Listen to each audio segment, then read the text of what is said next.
سوال ہوتا ہے یا وسوسہ آتا ہے کہ امام اعظم تو سرکار کی ذات ہے ٹھیک ہے علیہ الصلوۃ والسلام، تو یاد رکھیں نبی پاک علیہ الصلوۃ والسلام یہ ہر مسلمان کا اعتقاد ہے اور کوئی چیز اس کا انکار کرتا بھی نہیں ہے کہ خدا کی کل خدائی میں اللہ تعالیٰ کے خلیفہ اعظم حضور علیہ السلام، اللہ تعالیٰ کی مخلوق میں سب سے بڑے امام اعظم حضور علیہ السلام۔ غوث کا معنی ہوتا ہے مددگار، تو خدا کی کل خدائی کے سب سے بڑے غوث اعظم حضور علیہ السلام۔ لیکن اس کا مقصد یہ نہیں ہے کہ حضور علیہ الصلوۃ والسلام کی تقسیم اور عطا سے آپ کے متبعین اور آپ کی امت کے جو علماء ہیں، جو شخصیات ہیں، ان کو کوئی اسٹیٹس نہ ملے۔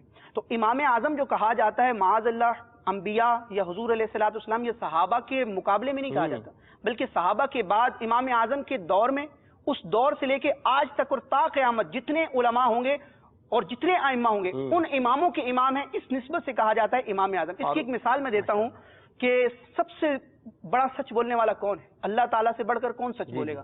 لیکن اللہ تعالیٰ جو سچ فرماتا ہے، اللہ تعالیٰ کی اس صفت کا مظہر حضرت ابو بکر بنتے ہیں تو انہیں کہا جاتا ہے صدیق۔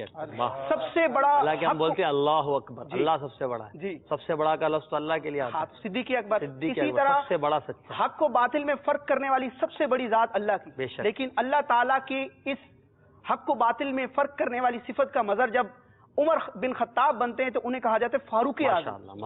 اسی طرح سب سے بڑا غنی کون ہے؟ اللہ تعالیٰ، لیکن اللہ تعالیٰ کی صفت غنا کا مظہر جب عثمان بنتے ہیں تو کہا جاتا ہے عثمان غنی۔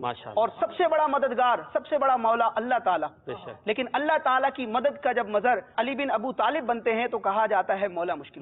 تو وہی تصدیق یہاں ہوگی، وسوسہ بھی کٹ گیا ہوگا اور پتہ چل گیا۔ امام اعظم ابو حنیفہ رحمۃ اللہ تعالی علیہ کی ذات اور ان کے مرتبے کا اس بات سے بھی اندازہ لگایا جاتا ہے کہ بہار شریعت میں لکھا ہے کہ میرے آقا صلی اللہ تعالی علیہ وسلم سیدنا روایت کرتے ہیں کہ سیدنا آدم علیہ الصلوۃ والسلام مجھ پر فخر فرماتے ہیں، میرے آقا علیہ الصلوۃ والسلام پر حضرت آدم علیہ الصلوۃ والسلام فخر فرماتے ہیں، اور میری امت میں ایک شخص ہے جس پر میں فخر کروں گا جس کا نام نعمان اور اس کی کنیت جو ہے وہ ابو حنیفہ۔